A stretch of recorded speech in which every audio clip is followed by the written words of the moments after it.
I can already tell we're 15 days out. So we got 2 full weeks left and we are just rocking and rolling. So we've been all over the place this weekend. We've been to Brownwood, to Abilene, to Kerrville, Fredericksburg. We got our team out in Temple, Kerrville, Lampasas, just truly all over the place. And of course, Lakeway and West Travis. Major shout out to all our volunteers there. And a major shout out to everyone who's been making so many phone calls, doing so many let drops, and have been pitching in. I mean, when we're getting donations from all over, really, we got donations from 25 of the 50 states, which I just think is absolutely incredible that we truly built a massive grassroots campaign. And I'm so excited for all the good work that we're doing.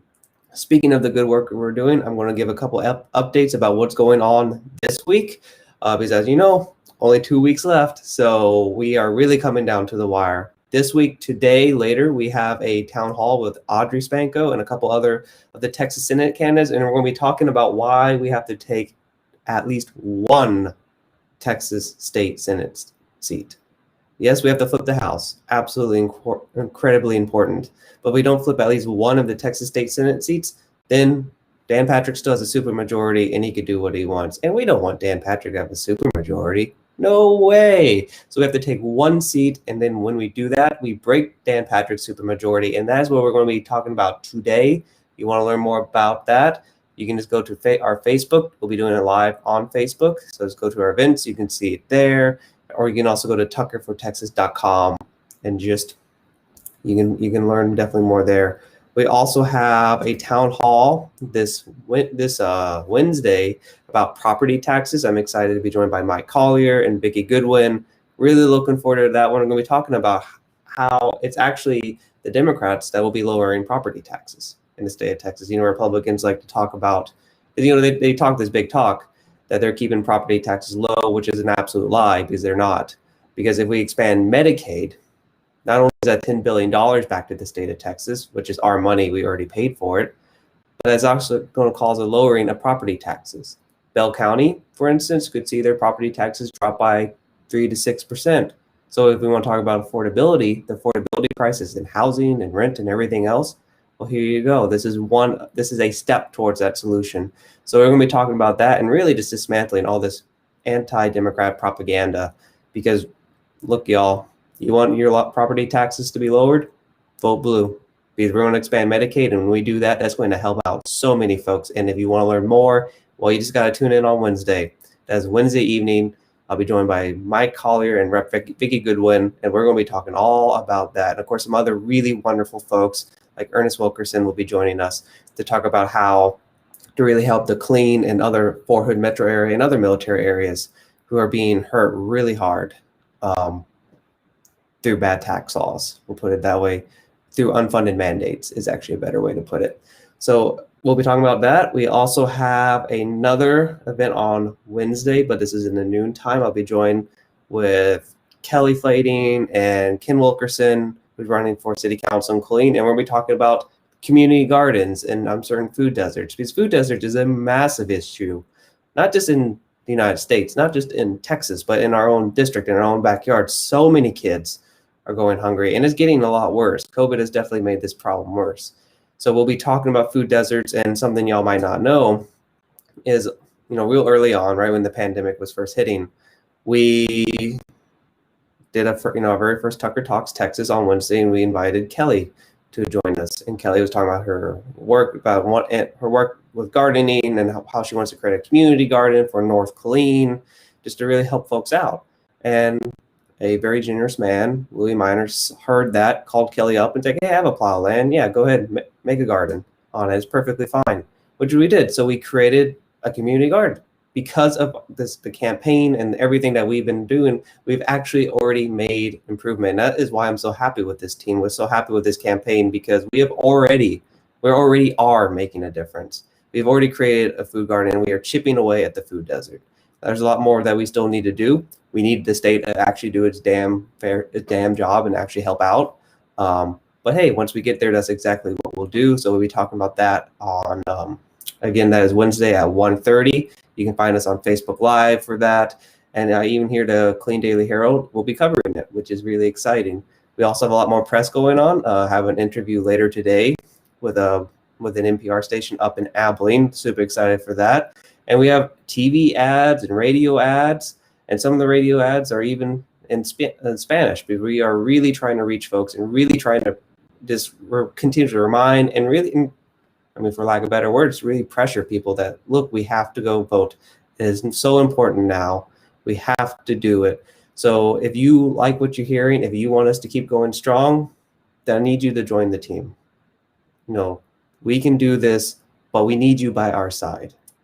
So you can go to tuckerfortexas.com, sign up, become one of our volunteers, but also pitch in. And look, if all you can do is $5, all you can do is $27, that's fine, that's great. If you can do more, I need you to do more as well, because we are already making a difference. We have already chipped away at the food desert problem. We have already built infrastructure, mobilizing infrastructure, political infrastructure in areas that did not have it. We've already had a campaign academy that trained the next generation of folks even younger than me, to run for city councils one day, to run for office, to get involved, to be involved. Because, you know, I love the way Hightower puts this. Jim Hightower, one of the last good agriculture commissioners in the state of Texas, said, you know, we're not just here to protest the government. We really need to become the government. And that's what we're working towards. And that's why we train folks. And that's why we're really pushing to do the best that we can. So again, go to tuckerfortexas.com and just sign up. Pitch in what you can. If you can do $20, do 20. If you can do more, then we need you to do more. So it looks like we have a few comments. Carla says, hi, Clayton. The team is kicking butt. Great job. And then also posted the link. So thank you, Carla. Much love. And Kristen says, love how you can walk the talk. And also says, we need more donations to get radio and digital ads to underserved communities, folks. And that's absolutely true. We do have to get, you know, these ads are playing a lot in rural areas where it's really hard to reach folks and where phone numbers aren't always good. And that's one way we're reaching folks. We're also hitting a bunch of various radio stations and TV stations throughout the area. And we're going where we can. You know, we had events. I joined event with Wendy Davis, for instance. We actually had two in Kerrville and Fredericksburg. Really excited about that. Wendy had some truly wonderful things to say, and really looking forward to her, you know, taking on Chip Roy and doing what she needs to do, you know, taking a stand for us. So really appreciate her. And of course, Stephanie Phillips, who's running for the state house against Kyle Biederman in Fredericksburg area. Love Stephanie. She's doing great, because this is a team effort. And that is what we're about. We are building the team. We are building the movement, because it can't, I mean, one person cannot solve everything. It takes a team. It always takes a team. It always takes a unit. You know, think of your favorite sports game, your favorite, you know, basketball or football, you know, match. There's always a team. Doesn't matter how great one individual player can be, which there are some truly great, wonderful individual players, but it always takes a team. That's why I love having the team we have built in this campaign, but also a team of the other candidates, you know, Tom Watson, Sam Hatton, John Mark Hogue, Julie Oliver, you know, Vicki Goodwin, Aaron Zweiner. We know there's such a good slate of folks locally, and that is what's important, and that is what we're pushing. So we need you, of course, on our team as well. So go to tuckerfortexas.com and you can sign up, become one of our volunteers. We have lip drops going on all over the place, and we have phone banks also going on all over the place. And of course, if you can't do that, then we do need you to pitch in.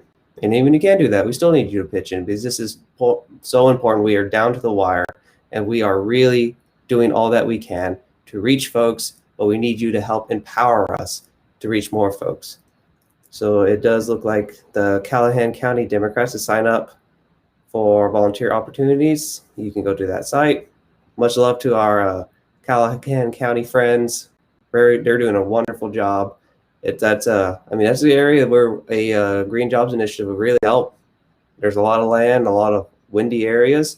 You can put a lot of wind turbines, and you can help farmers harvest wind energy and harvest sun energy, because that's would be good for rural areas. That's rural jobs. So again, you know, as a wrap up, we have a lot going on.